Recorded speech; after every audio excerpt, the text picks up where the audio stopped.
What?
See Tarzan's down here. He's looking to see whether he can get aggressive. The You&Me has put him in there. The flash out ace is charged, but instantly the flash out from Pray. Snowflower going to use his on the map. It's going to be difficult to grab Viper, but the dredge line does land. Lehens is going to pop out, and that's really nicely done. 3 camps over the Gravis for those counting at home. The Snap might need to watch out. Zinzao waiting in the brush.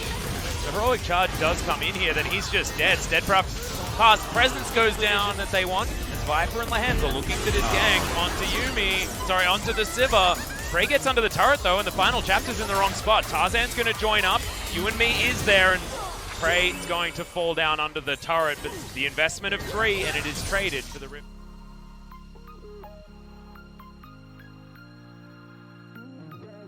To see Pray go down there, he should have disengaged a little bit early. Yeah, wasn't actually quite able to get past.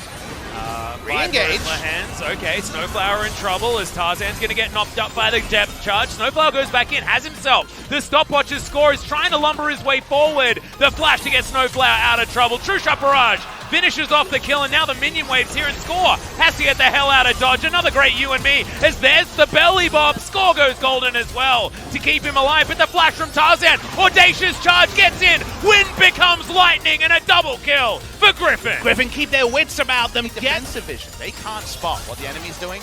They need to make sure they're not getting dove. Otherwise, look at this. Yep, that is just the last Q landing, and Viper's going to pick up the solo kill onto Prey. Well, felt like a solo kill. It's not the Doesn't have a bow and arrow, Papa Smithy. It's not the Ezreal itself. The Prey champions is Sneb. He's looking for it. You&Me does come out. He wants the Yuumi. There is the ultimate as Score finds it, but the final barrel's going to do it. Explosive cast. Get to change the map state. You look at the map and say, well, they don't own much more than they did before. Yeah, well, Smeb's going to flash very early in this one, but the Prowling Projectile does find him regardless. It's going to take a while to kill the Poppy, but he's still definitely dead. Score might follow the same fate, though. He's going to get knocked up underneath his turret. So much displacement as he flashes eventually. Snowflower just trying to tank the turret for his team. Yeah, he also had the Kai'Sa pop-up game, so... Yeah, and he might just be popping off right here as the final chapter comes in once again. That's the route. Onto Score, going down low, but there from downtown, Viper comes in. Does land the True Shot Barrage, and now the fight is on. Prey has a spell shit in the backline, goes into his stasis, but Sword has found him in that backline. The Yuumi falls, but I think the damage may have been done. Now Viper coming in to try and clean this one up. He's got full health, and he's looking for more. Tarzan grabs that kill. See whether they can get some vision over the wall. You can see that blue trinket is available for Prey, but he's just not going to be able to get to this pit. You can see Chovy. Sword still doing a lot of damage here to Smeb, stacking up that Black Cleaver. As Viper is going to tear this turret apart. Meanwhile, fight on towards the top side as Chovy's diving in. Steadfast presence is there. No, it's just the ult from Tarzan. The dive in from BDD, landing the Qs to get the knockouts. So Tarzan is still so strong. He does have the World Ender. 30% of his health bar is still there. Infernal Chains are going to land, but BDD can't do it by himself. It's a double kill for Viper as he's continuing to land every skill shot.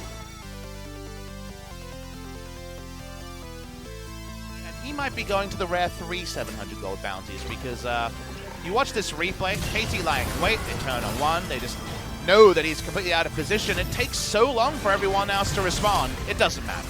Yep, and Chovy survives in amongst 3 people for far too many seconds for KT's liking. BDD eventually finishes him off, but it's just not enough. Sword hadn't done anything until he flashed in to start auto-attacking Poppy. He hadn't done any damage in the fight. Oh, that true shot barrage Yep. for the double. I noticed it in real time. It's not actually that remarkable. It's just how strong he is this year. Man, one side of the map, not going to be able to get too much done here against Sword, but this is where we need to be watching. BDD takes half of his health bar, and then a large portion of the rest of it after all of these buttons here as they're just looking for the disengage. That was the engage attempt from KT, and it did not work. Smeb losing the 1v1 on the bottom side of the map, but KT at least hold on to 2 of their inhibitor turrets.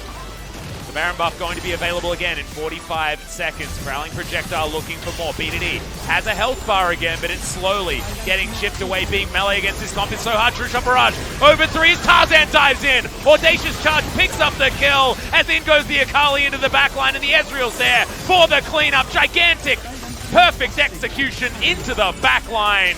And now Smeb has to watch on. The rest of his team are in the death chamber. Nexus turrets will fall, and yes, Smeb, you're tanky. You can't do anything here. Helicopter comes out, and now Griffin will finish the game. 20-5, game 1, all about Griffin. KT back to the drawing board. 20 kills in 28 minutes, 20,500 gold lead in 28 minutes.